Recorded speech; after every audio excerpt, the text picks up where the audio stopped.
Thanks for the lovely introduction, and welcome colleagues from across the East and across the country. We're thrilled to have you with us, and Sarah is sitting here beside me and will do the yeoman's work here because she's a master at government relations and has some interesting pieces to share with you.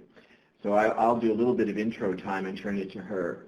I appreciate Claire's acknowledgement of the land in Nova Scotia, and here at CNA House, we are on unceded Anishinaabe Algonquin territory, and we are part of, along with my own house, which is on farm country an hour south of the city, part of the largest land claim in Canadian history, which relates to the original Algonquin land. So it's a very real time of history for us, and CNA is on its own journey of, some folks say not reconciliation but reckoning, because there was nothing to reconcile.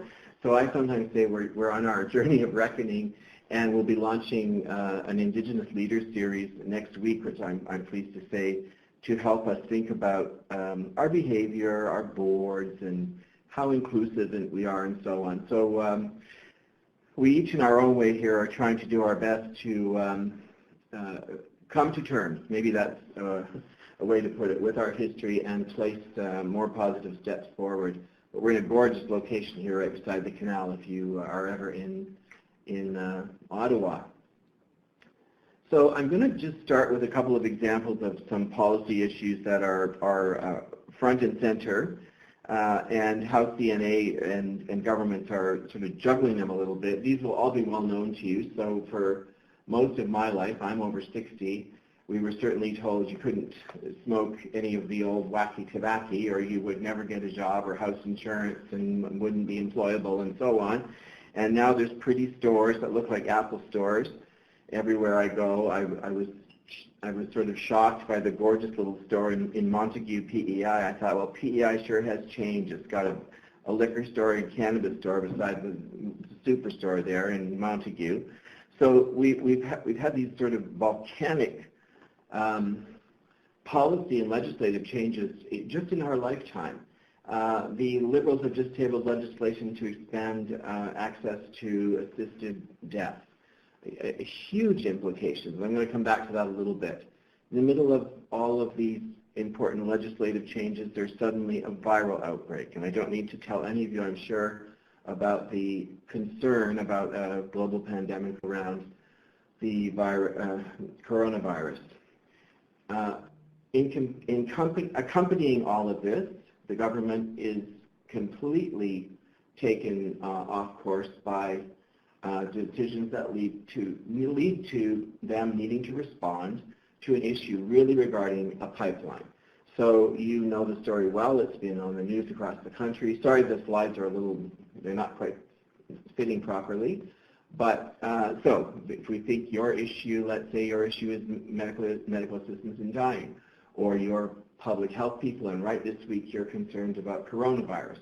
Well, the government is federally is juggling all these other pieces at the same time. So how do you get attention? How do you get in the door? How do you get your issue in the door?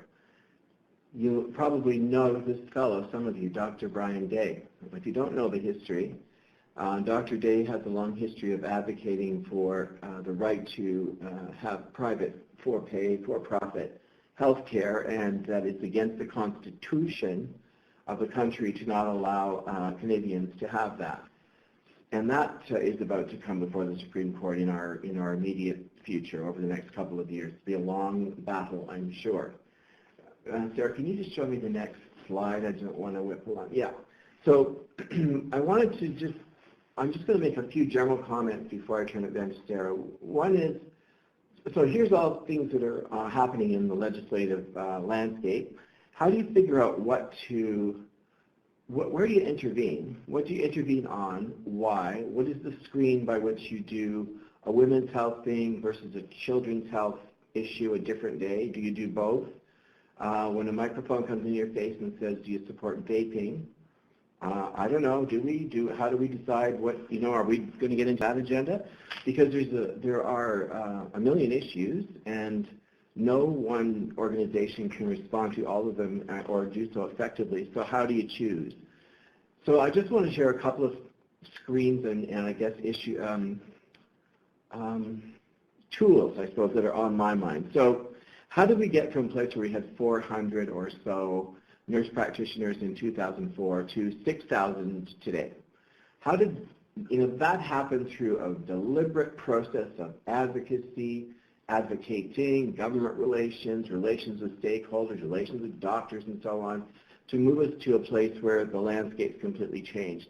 When I was a kid, seatbelts were an option in the front seats of luxury cars. Now we think that's ridiculous. So how do we get to a place where that's required? Where you can't smoke in public? Where we have safe injection sites where we would have thought 20 years ago, well, that's ridiculous. You don't help people take drugs in a park. And I'm being a little silly, but not a little silly in some ways, right? How do we get to the place where those different outcomes have become the norm? So a couple of things I would say to have in everyone's toolbook. First of all, if you've never read it, it's a good old read, the Constitution of the country, right? So what is the uber level ultimate law of this country? That's what the Constitution is.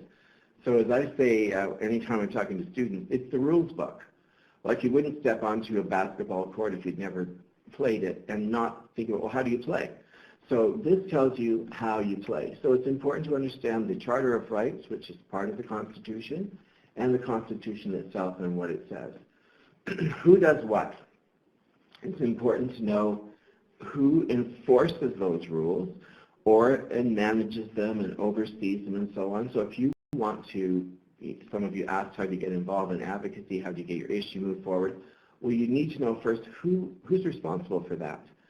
And if you look here at the common, let's say the common point of the governance of the country, it's not the federal government. And often people say, in great frustration in Nova Scotia or New Brunswick, surely to God, when we can't get this issue resolved, the Prime Minister will fix this, or the Federal Minister of Health will fix this. But looking at a chart like this always reminds me that there is a hierarchy, and the hierarchy is toward the head of state. And really, this is why we can't interfere in courts, for example, right? They're completely separate entities. So knowing who does what in your province, because most of this will be provincial legislation, is critical, and knowing what those people do. Knowing your country matters. So we have a great challenge, as you know, in our country with the size of it and the scope. So as we say here, 6 time zones, and the small population largely spread across a line like that where about 86% of the population lives. So if you think back to my original question, should we get involved in this issue? So we would think as a national body, what's the national implications for this, or the pan-Canadian sort of implications? One of you asked a question, I'll just comment quickly, about where you intervene in legislation. And I wanted to say it before I forget. There's a really fantastic website on the Government of Canada's general website under Health. No, it's not under Health. I'll find it for you and share it. But if you look it up, it's called How Does a Bill Become a Law? And it's like grade 5 level. It just walks you through like 18 steps. Here's where you intervene. Here's when committees meet. Here's when it goes to Senate. Here's when the committee meets in the Senate. So it's not like, you don't have to sort of guess this stuff. There is a method to the madness, but it's a little bit hard to find. And if your world, like mine, the background is healthcare, none of it makes any sense at all. It takes a really, really, really long time to figure out really what the rules are. And I guess my final couple of comments here will be, how do we know then, as an organization or as an individual, where is this issue now? So if someone comes, well, we've had this recently, we want you to say something about vaping. Well, we would then think, we don't pick up a chart like this, but it helps us for teaching. So is this something that's just getting to the policy agenda? Like if you look at the upper right side, is this just an emerging problem? Look down, are politicians aware? Is the public aware? Is it already legislated? And then on and around through legislation, implementation, and evaluation. And we use this, at least in an informal way, in many times when we're thinking about, if we speak about this issue, where do we intervene? Do we have the skills to do it? Is somebody else already doing it well and we just want to partner with them? And we've done that many times. Or should we step away and not do anything about it at all? So having some sort of screening works well. There's a great one from the Public Health of Ontario. Has a really good policy cycle, not really different from this very much, but you can just download a nice infographic if you've never done it. It sort of helps. And we are always trying to think about value-based healthcare. Is this going to lead to better population health, better care for the public, and a better return on investment for them? So there's a whole bunch of screens that we put to any issue before we decide, okay, now we're going to go forward, as we will in the Supreme Court case, no doubt, and we can wrap up with that maybe at the end. And what are the steps in between? So that's where Sarah's going to make some comments now, and Sarah's been with us a year. Yesterday, she reminded me, and is a real master at this, and we couldn't have a better person. So I'm going to turn you into very good hands with Sarah Nolan.